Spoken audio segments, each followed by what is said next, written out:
Ça vient d'être annoncé à l'instant et confirmé. C'est la 11e fois que la Macronie modifie les règles de l'assurance chômage. 11e fois avec des mensonges. Le dernier, il y a 5 secondes. Car figurez-vous qu'en Finlande, c'est 23 mois le maximum d'indemnisation. Donc commencez pas à mentir à chaque seconde de vos réponses. Comme quoi, vous n'êtes pas que des grands bourgeois cyniques, vous êtes aussi des incompétents notoires. Car ça fait maintenant 10 ans que vous touchez l'assurance chômage. Quand M. Macron a été nommé en 2014 ministre de l'économie et des finances, il y avait 6 millions de demandeurs d'emploi à Pôle emploi. Aujourd'hui, il y en a 200 000 de plus. Donc non seulement vous mentez, mais vous êtes dans l'échec. Avec cette réforme, en imposant 8 mois minimum de cotisation pour être indemnisé, plus aucun des jeunes en sortie d'études n'aura d'aide et d'allocation. Ils feront des CDD de 4, 5 et 6 mois et ne percevront rien et devront survivre avec rien. Ça, c'est votre projet. Quant aux 15 mois maximum d'indemnisation, cela signifie qu'un senior licencié ne pourra ni suivre une formation qualifiante, ni surmonter les obstacles de la discrimination à l'embauche, alors qu'il doit trimer jusqu'à 64 ans. Et nous lui en faisons la promesse aujourd'hui, oui, nous reviendrons, nous, sur votre réforme et rétablirons la retraite à 60 ans. D'autant que vous dissimulez le bilan des réformes précédentes de l'assurance chômage. Des millions de salariés mis en concurrence avec des chômeurs réduits à la misère. Des millions de personnes plongées dans la précarité et aujourd'hui, 30% des chômeurs qui ont des pensées suicidaires. Ça, c'est le bilan de vos réformes de l'assurance chômage. Et tout cela pour des règles budgétaires européennes dont il faut sortir le 9 juin en votant pour la liste dirigée par Manon Aubry. L'urgence, la seule aujourd'hui, c'est de cesser vos radiations automatiques et c'est d'élargir la médecine du travail au bénéfice des chômeuses et des chômeurs. Bref, une seule question, pour qui œuvrez-vous? Est-ce pour le plus grand nombre ou pour les plans de licenciement à Continental, Thales, Yves Rocher, NAF, Minelli, Téléperformance, BNP? Adrien Clouet. Monsieur le député, nous travaillons les uns et les autres pour la France et c'est tellement vrai d'ailleurs que lorsque vous faites allusion à un sujet qui est celui des élections européennes, permettez-moi de vous dire que l'assurance chômage reste un sujet qui concerne notre pays et que le sujet c'est d'apporter des réponses et que les élections européennes sur le sujet ne toucheront pas à l'assurance chômage. Donc restons sur notre sujet. Premier point. Deuxième point, en ce qui concerne les mensonges, personne dans cet hémicycle n'a la vérité et je n'ai pas parlé du taux d'indemnisation. Monsieur Clouet, les mots ont un sens, le mot mensonge a un sens. Ce que j'ai simplement donné, c'est les études de retour à l'emploi. Je n'ai pas, en l'espèce, parlé de la durée de couverture. Cet après-midi, ce que j'ai expliqué en répondant à d'autres questions, c'est qu'en retenant une durée de période d'affiliation de 8 mois sur 20, à ce moment-là, ce que nous faisons, c'est que nous nous rapprochons d'une moyenne qui est celle des différents pays d'Europe, parce qu'effectivement, on est à ce moment-là à 40% et que le vrai sujet, c'est la capacité de ramener les Français au travail. Vous pensez en statique, nous on pense en dynamique, parce que notre volonté, c'est la capacité d'aller vers l'emploi et on l'a montré avec France Travail, où si je regarde les bénéficiaires du RSA avec la réforme, 6 mois après leur entrée,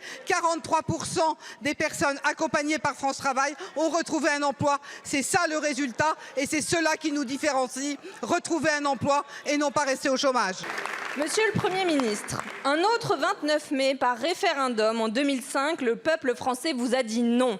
Depuis, Sarkozy, Hollande et Macron ont piétiné sa volonté et lui ont imposé l'illégitime traité de Lisbonne.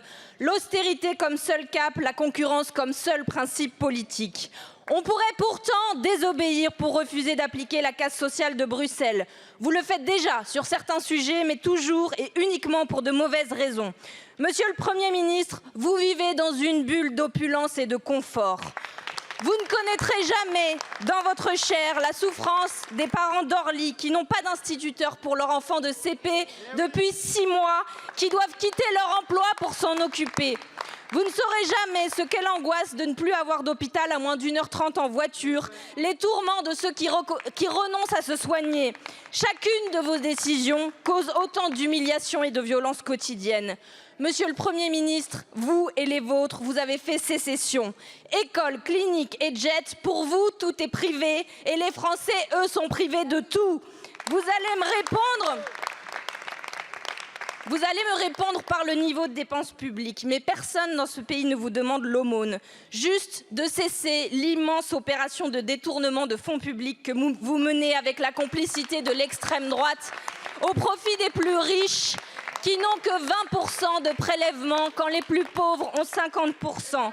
Parce que oui, les Français cotisent et payent des impôts, vous les privez donc de ce qui leur est dû. Ils se mobilisent à Redon pour conserver des lits d'hôpitaux, en Seine-Saint-Denis pour éviter des fermetures de classes, à la Souterraine pour le retour des trains. Il est temps de rendre au peuple son patrimoine commun. C'est l'objet de la proposition de loi que nous déposons aujourd'hui pour faire entrer dans la Constitution l'accès garanti aux services publics. Parce qu'il n'y a pas de République sans service public, Monsieur le Premier ministre.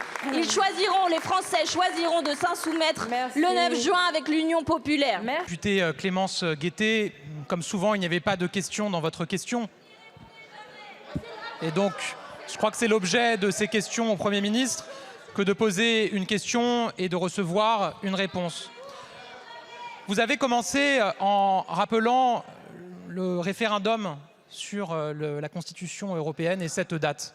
Et donc c'est sur ça que je vais vous répondre puisque c'est d'actualité. Nous parlons beaucoup d'Europe en ce moment.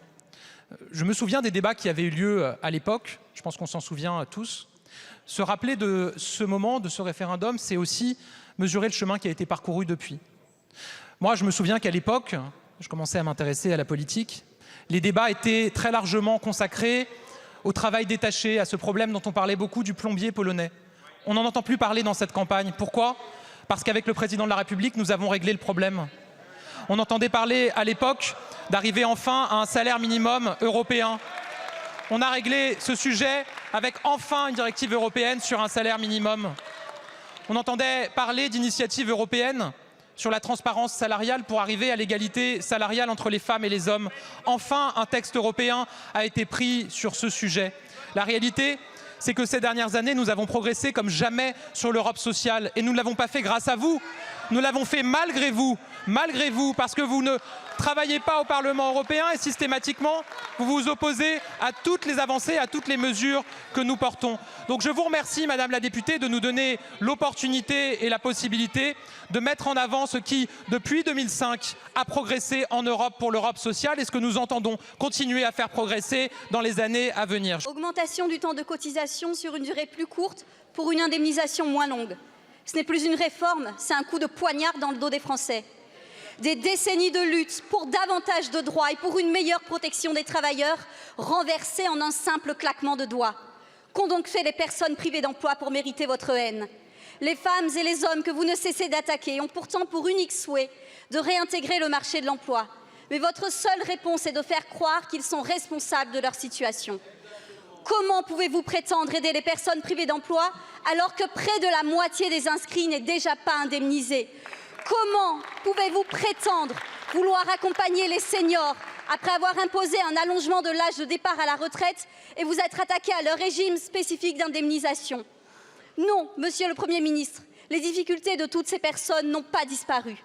Puisqu'il n'y a que les chiffres qui vous intéressent, je vais vous en donner un qui devrait vous interpeller. 18%. C'est le taux de chômage à La Réunion. Les habitants de nos circonscriptions ultramarines, soumises à un taux de chômage inégalable, craignent chaque jour l'application de vos réformes sur nos territoires. Si jusqu'à maintenant les nouvelles règles ne s'appliquent pas pour les résidents des Outre-mer, nous ne sommes pas à l'abri d'un revirement à tout moment de votre part. Vous avez réussi à faire naître un sentiment de rejet des personnes privées d'emploi, désormais considérées comme responsables de tous les maux de la société. Rien ne vous fait peur.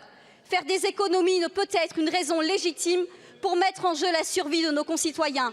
Les Français ne sont pas une ligne sur un tableau Excel. Ce sont des femmes et des hommes qui font au mieux pour s'en sortir. Monsieur le Premier ministre, je n'ai qu'une seule question en réalité. Où donc avez-vous enterré votre âme? On le voit au niveau national, le taux de chômage est au plus bas depuis 25 ans. Le taux de chômage des jeunes au plus bas depuis 40 ans. Le taux d'emploi au plus haut depuis qu'il est mesuré. Parce qu'il y a 2 500 000 emplois qui ont été créés ces 6 dernières années. Parce qu'il y a des réformes qui ont été menées. Si vous ne faites pas confiance au gouvernement, vous pouvez au moins faire confiance à la DARES, la DARES qui vient de remettre une étude en février qui montre que les réformes qui ont été conduites, et notamment la réforme de l'assurance chômage de 2019, ont amélioré le taux de retour à l'emploi. C'est ça la réalité. Ce taux de chômage historiquement bas qui fait qu'on était à 9,5% de chômage en 2017, qu'on est à 7,5% de chômage aujourd'hui, ça ne tombe pas du ciel, c'est le fruit de réformes. Et donc oui, j'assume de dire qu'on doit poursuivre ces réformes. Maintenant, la question, c'est comment est-ce qu'on doit le faire ? D'abord, en assumant effectivement d'avoir un modèle social toujours tourné vers la reprise d'activité. C'est le sens de la réforme que nous avons annoncée avec Catherine Vautrin, qui fait que là où il fallait avoir travaillé 6 mois sur les 24 derniers mois pour bénéficier de l'assurance chômage, il faudra désormais avoir travaillé 8 mois sur les 20 derniers mois, ce qui nous maintient avec l'un des systèmes les plus généreux en Europe.